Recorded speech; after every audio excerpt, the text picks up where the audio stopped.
too soon.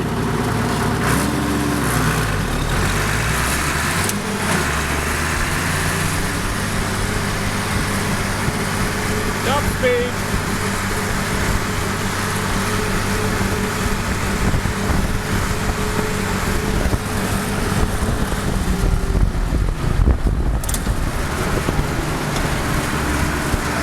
And yes, it actually is smooth enough in this part of the field lane to drive that fast.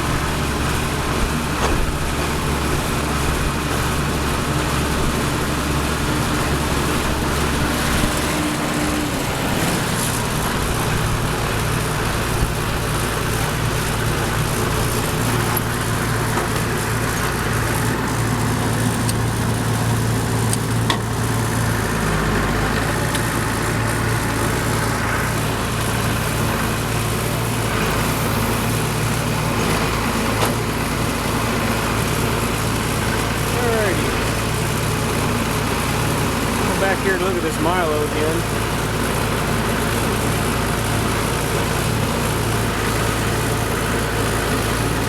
I was hoping that this fall panicking would start dying, and it looks like it is.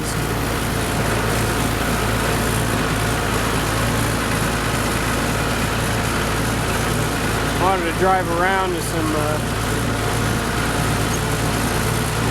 go closer to some wet spots, and I'll walk into it and see how well it survived it.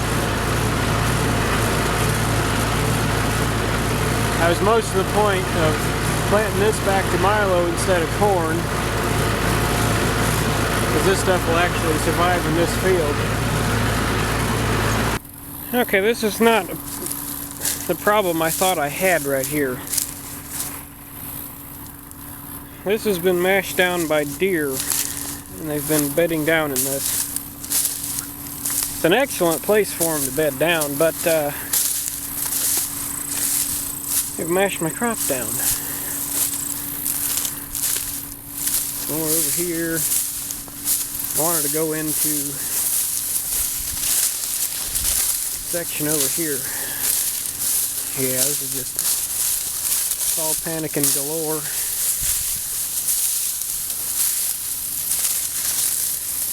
But I see heads all the way across that, and on either side of it, and it's not real wide, maybe 20 feet or so through here. The Milo is more predominant. Okay, this is a wet spot.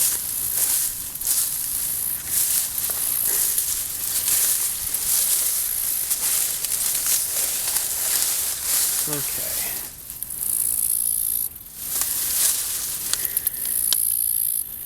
Right here it's more dry. These seeds are falling out of this head pretty easily. But over at the field entrance, it's still pretty green.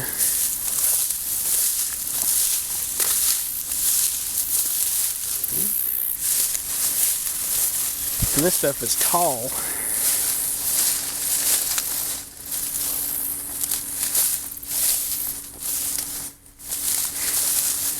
It's a good 5.5 feet tall.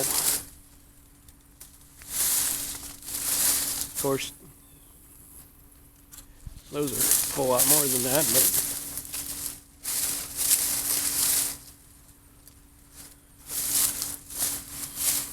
yeah, I'll wander back to the tractor and go to another corner of the field. Well, if the Milo didn't survive it, it was pretty dang wet. What it looks like in the spring. But I'd rather not get those burrs stuck to me. Yeah, it's wet over here. This is another wet hole. Piece of field tile would do nicely right in there.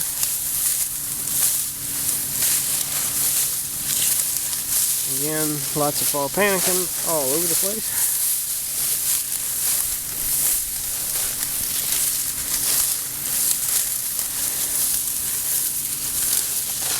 Yeah, it's still going to be a little while before we pick this.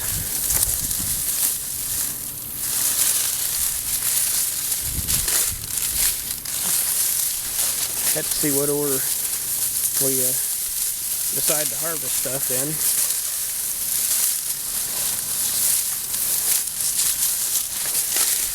Yeah, I thought I saw this over here as I was driving by.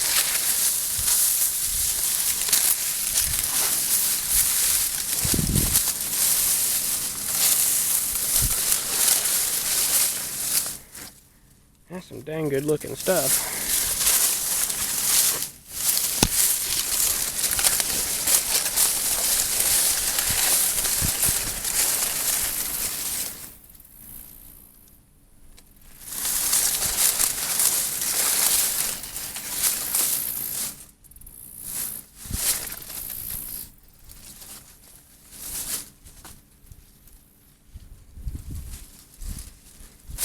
Yeah, some of this one it's droopy like that. It's more or less ready to harvest. Yeah, see, that's coming off pretty easily.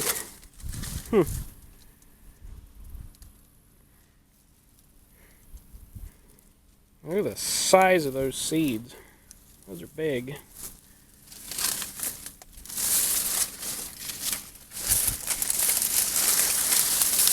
Still pretty green on the plants though.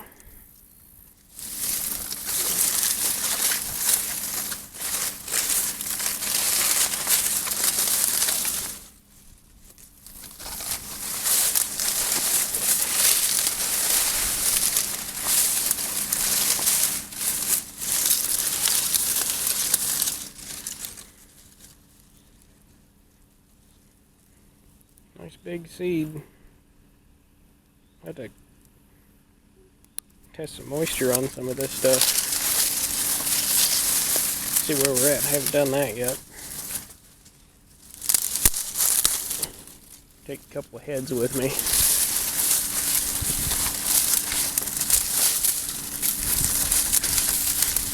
Take this one too. And test the moisture on Milo. At least on the tester I've got. It doesn't work quite the same as, it doesn't have a setting for Milo. You gotta use a conversion factor.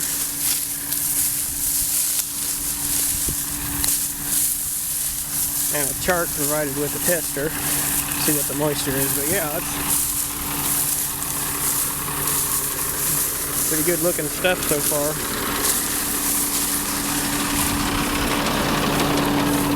It'd be nice if we get a frost and kill this stuff. Kill this fall panicking off. Make harvesting it a whole lot easier.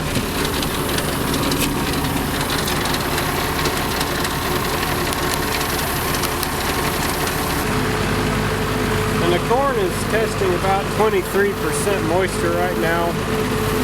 So I'd like it to be 22 at the highest at harvest, but it can sit a little while. We don't need to be in a huge hurry to pick it.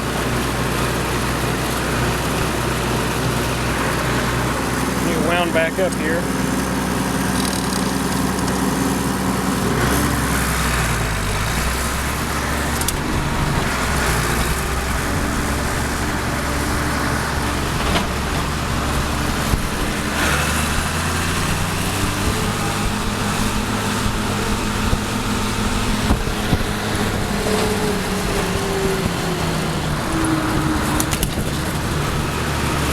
That's fun to do, but I can't do that for very long. I don't have enough space.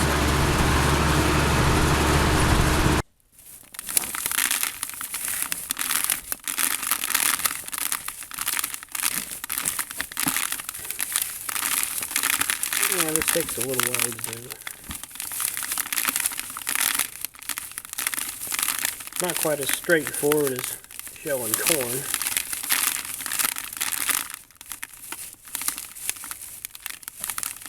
Part of the reason why you gotta have your concaves closed down so tight. when you're picking this.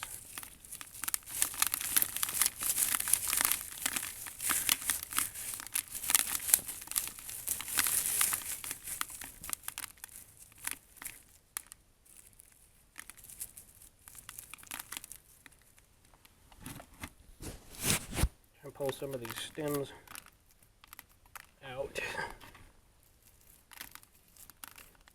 And you really can't get away from it. And that's probably part of the reason why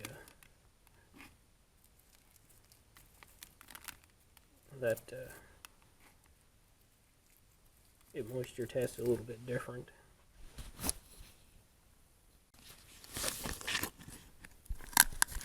So analog moisture tester and a little chart.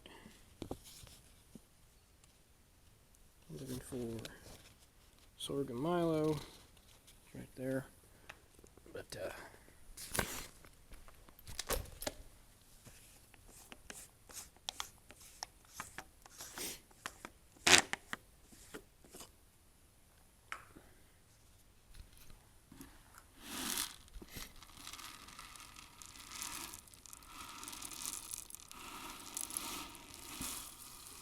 a lot of stem I just dropped in there. Figured one head would be enough for a sample. We'll see what this says. Now this thing probably does need to be calibrated, but right now we don't have anything to compare it to. Put the cap on.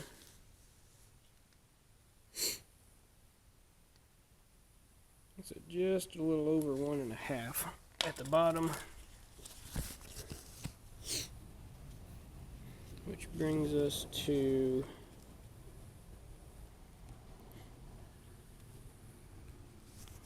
middle, so 13. Yeah, it's that one, according to that, is dry enough to harvest.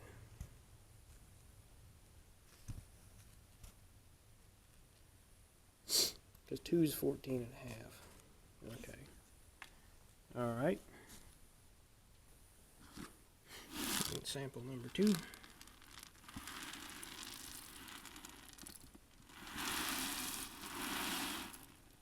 There's a lot of stem there. Let's pick that out.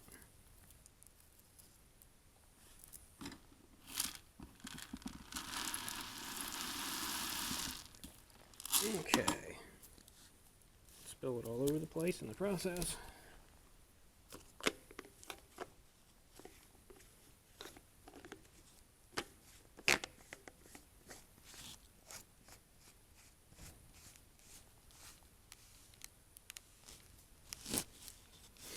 What's this one say?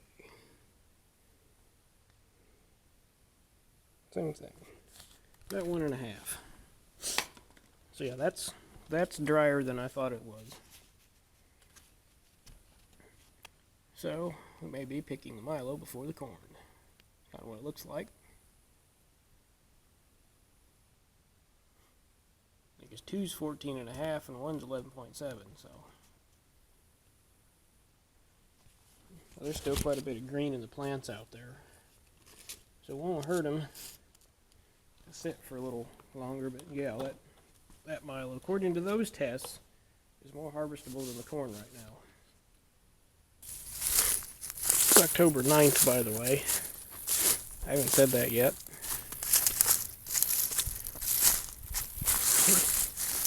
Yeah, beans look ready to go.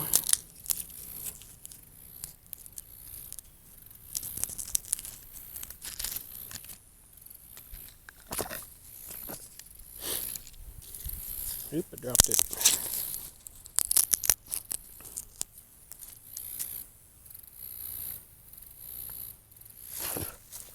Yep. According to the bite test, they're closer than they were even a few days ago.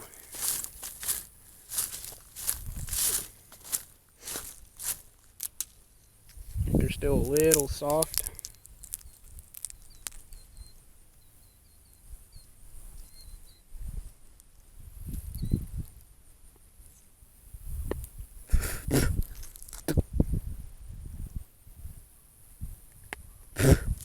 That's actually pretty solid. So yeah, we're gonna have to get into these fields pretty soon.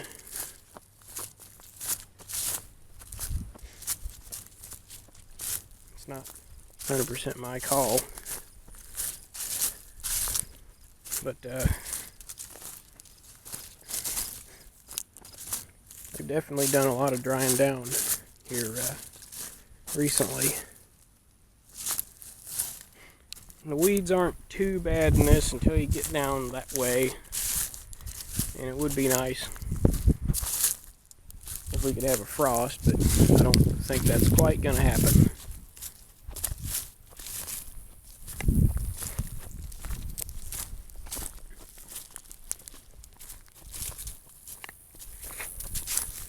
Oh yeah.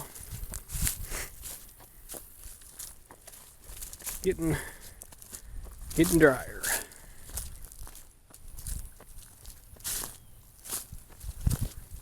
Okay, yeah, the weeds aren't terrible. There's some mostly burrs, some giant ragweed.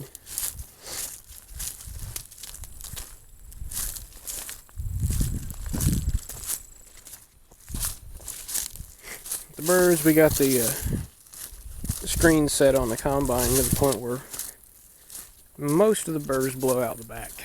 They don't stay in the grain. But yeah, there's this to deal with.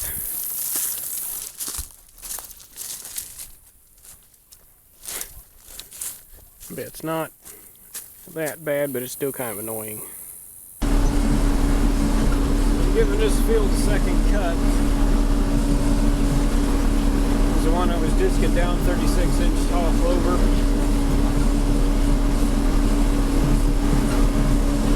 It's a little rough cutting, but I'm running it at a pretty sharp angle to my last cut, probably a good 60 degrees or 120 degrees, one or the other.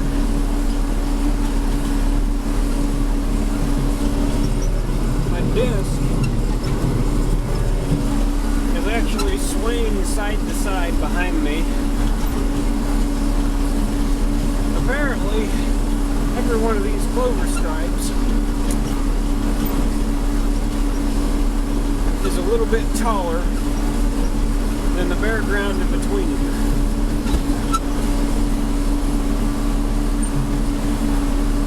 And that's causing my disc to want to grab one way or the other, so got to deal with that.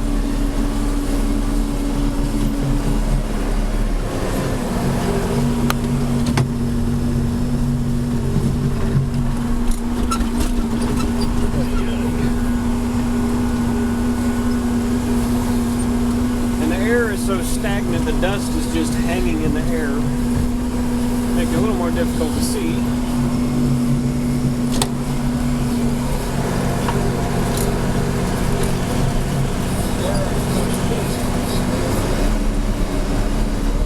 There we go. Get lined back up.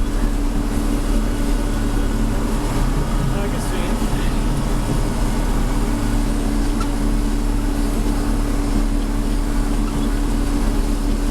Putting any fertilizer down.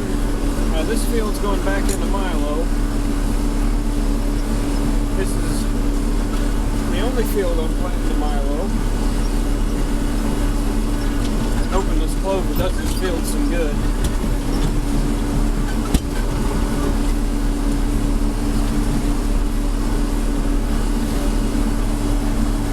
We actually did our farming backwards. We planted the beans first, then planted the corn, and this is the only field left.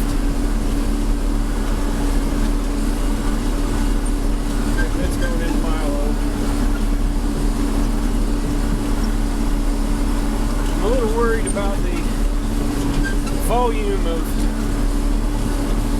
clover stems material that's laying out here, and the mulcher being able to run over it. Plug up. It did really good on what clover I'd run it over before.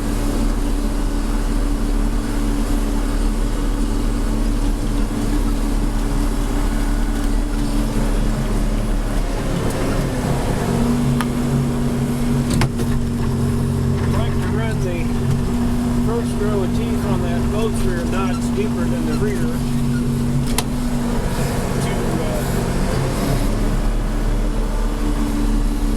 to stir the dirt up a little more. You can't run the back real deep or you end up seeing the trenches that it leaves behind.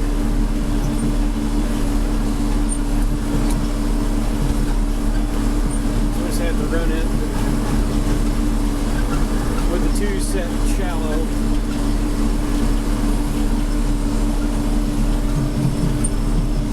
I am busting it up some. I mean, the dirt that I can see is breaking up. It's breaking up good. Second cut will bust it up nice. I'm just worried about the volume of clover stems out here.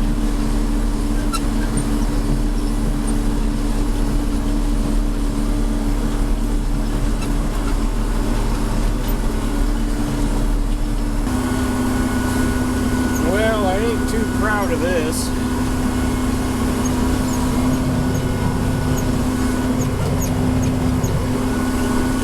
Let this just be a lesson learned. If you've got 30 to 36 inch tall clover and you want to plant it, plant the field within a week.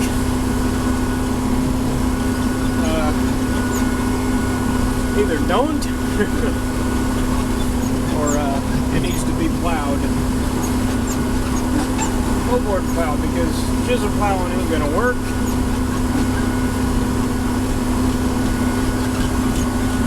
And disking it won't incorporate it enough to be effective.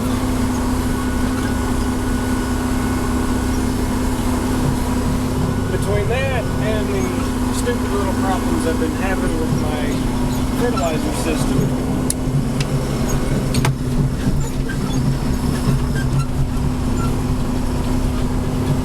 oh yeah, anybody thinking about putting saddle tanks on your tractor, just know that that can add a whole nother set of headaches to your operation. Yes, it's going to save you money, but you can have pump problems, you can have hose problems, when for some odd reason your pressure goes down, like your tractor filter gets plugged up with who knows what,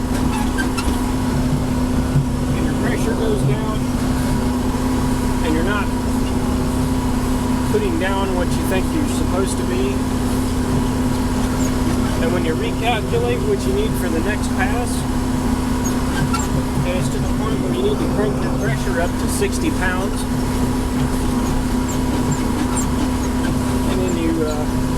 blow a hose somewhere, like on the tongue of this thing, and the clamp is nowhere to be found, but luckily I have some baling wire. Put that back together. And stupid little things like that.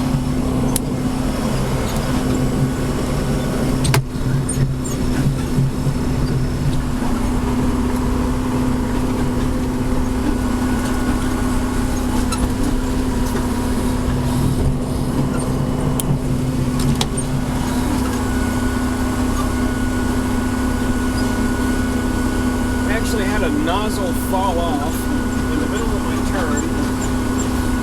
And I walked around in the grass where I turned and I found it and I put it back on. Man, I am way off. Okay, now that's not too bad now. I didn't record anything of me trying to disc this for the second time this morning because it took all of my concentration just to see where my last pass was and how to line up to it. There was next to nothing to go by. So I didn't record any of that. But this last field, and we've had more problems trying to get this last field ready to plant than all the other acres. Pressure's still up. Looks like we're finally gonna get there.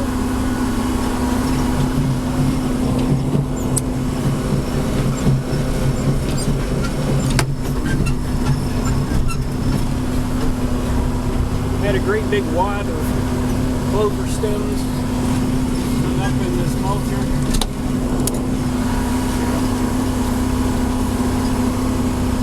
Ended up in a pile over there. Dad came back with the 180 in the loader and was kind of scratching at it.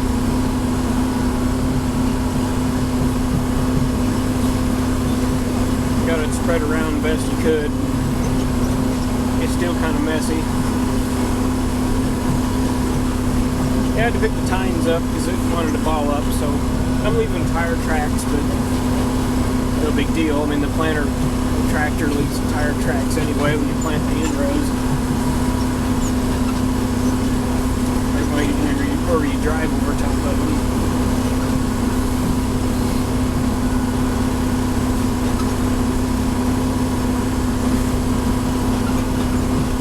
You can plant tire tracks, but you really don't want to plant into this looser fluff.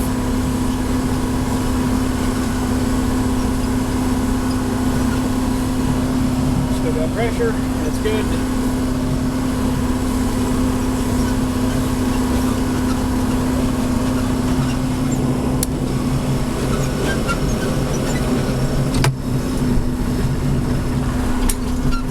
Ooh, there's a hole there.